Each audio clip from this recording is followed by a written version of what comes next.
नमस्कार मित्रों, क्या आपने कभी सोचा है कि एक ऐसा राजकुमार जिसकी मुट्ठी में तलवार की शक्ति हो, वो एक दिन ये समझ ले कि असली युद्ध मैदान में नहीं, मन के भीतर लड़ा जाता है।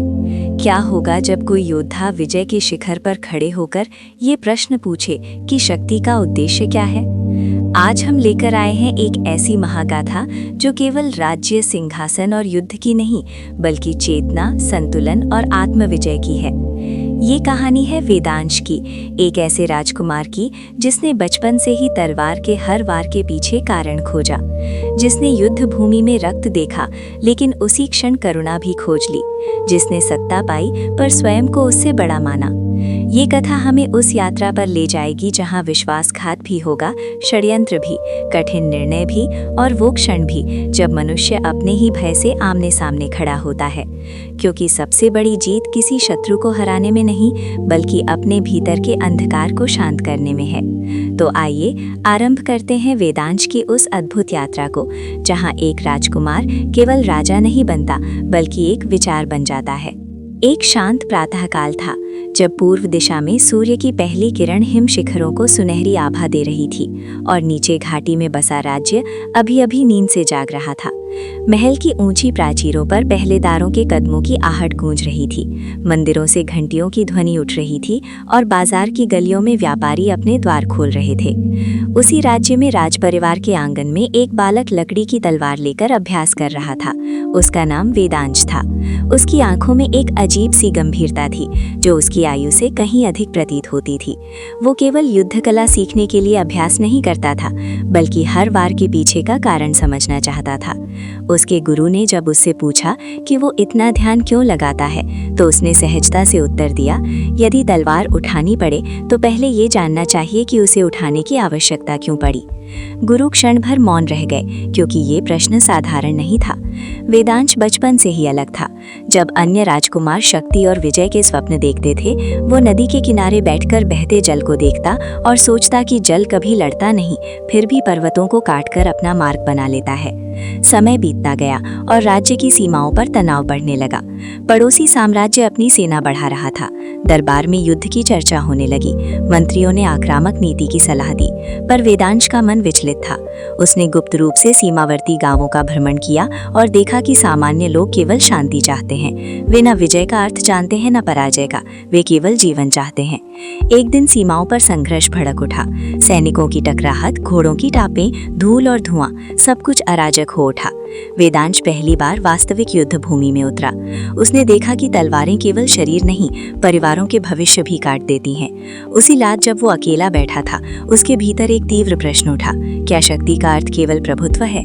उसी क्षण उसे लगा जैसे वायु स्थिर हो गई हो और उसके भीतर एक स्पष्ट विचार जन्मा, संतुलन बाहरी जीत से नहीं, भीतरी समझ से आता है। उसी विचार ने उसकी दिशा बदल दी। अगले ही दिन उसने दरबार में प्रस्ताव रखा कि युद्ध अंतिम विकल्प होना चाहिए, पहला नहीं। बहुतों ने उसका विरोध किया, कुछ ने उसे अनुभवहीन कहा, पर उसकी दृष्टि डगमगाई नहीं। उसने अध्ययन प्रारंभ किया, प्राचीन ग्रंथों का, ऋषियों की शिक्षाओं का, इतिहास के उत्थान पतन का। उसे समझ आने लगा कि हर महान साम्राज्य बाहरी शत्रु से नहीं, भीतर के अहंकार से गिरा है। उसने सेना को केवल युद्ध की नहीं, रक्षा और अनुशासन की शिक्षा दी। पड़ोसी राज्य को दूत भेजकर संवाद का निमंत्रण दिया। ये निर्णय साहसिक था, क्योंकि असफल होने पर उसे दुर्बल समझा जा सकता था। पर वार्ता हुई, कठिन, लंबी और तनावपूर्ण, पर अंत में दोनों राज्यों ने सीमित शस्त्र संधि स्वीकार की। ये पूर्ण शांति नहीं थी, पर रक्तपात रोका। वेदांश ने तब जाना कि परिवर्तन एक दिन में नहीं आता, पर एक सही निर्णय दिशा बदल सकता है। वर्षों में उसने राज्य की व्यवस्था में न्याय, शिक्षा और उत्तरदायित्व को केंद्र में रखा। विरोध भी हुए, षड्यंत्र भी, पर उसने प्रतिशोध का मार्ग नहीं चुना। वो जान चुका था कि भय ही हिंसा की जड़ है। धीरे धीरे उसका राज्य समृद्ध होने लगा। लोग उसे केवल राजा नहीं, मार्गदर्शक कहने लगे। और एक संध्या जब वो उसी नदी किनारे खड़ा था जहाँ कभी बचपन में प्रश्न किया करता था, उसे अनुभव हुआ कि उसका वास्तविक युद्ध बाहर नहीं, भीतर जीता गया है। वही उसकी सबसे बड़ी विजय थी।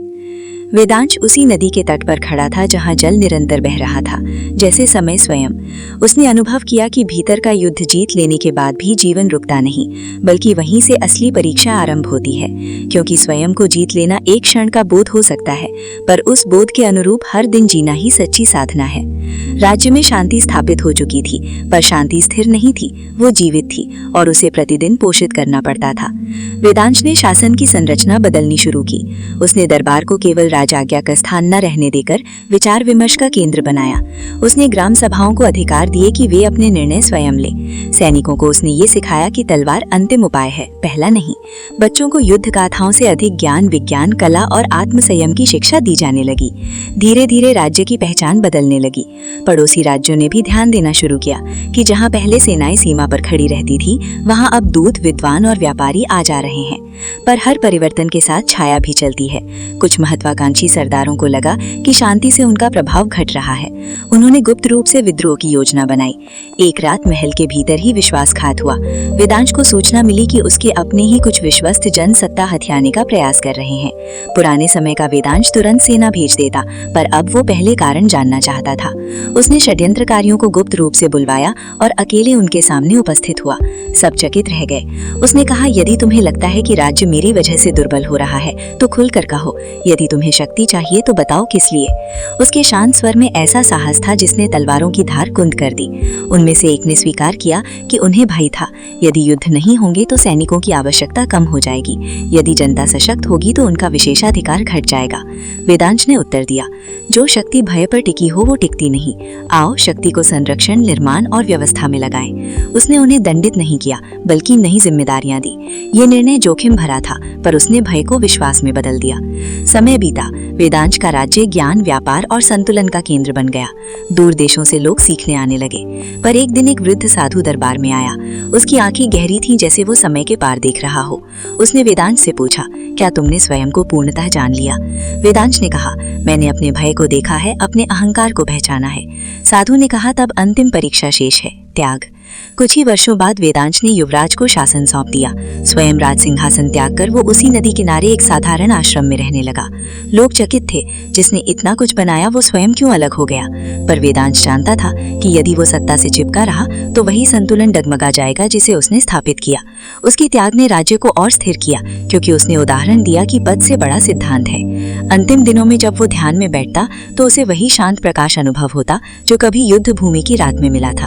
अब वो स्वर स्पष्ट था, संतुलन बाहर नहीं खोजा जाता, वो चेतना से प्रस्फुटित होता है। एक प्रातः वो ध्यान में ही शांत हो गया। कोई शोर नहीं, कोई घोषणा नहीं, केवल नदी बहती रही। पर उसकी कथा समाप्त नहीं हुई। उसके शिष्यों, नागरिकों और आने वाली पीढ़ियों ने उसके सिद्धांतों को आगे बढ़ाया।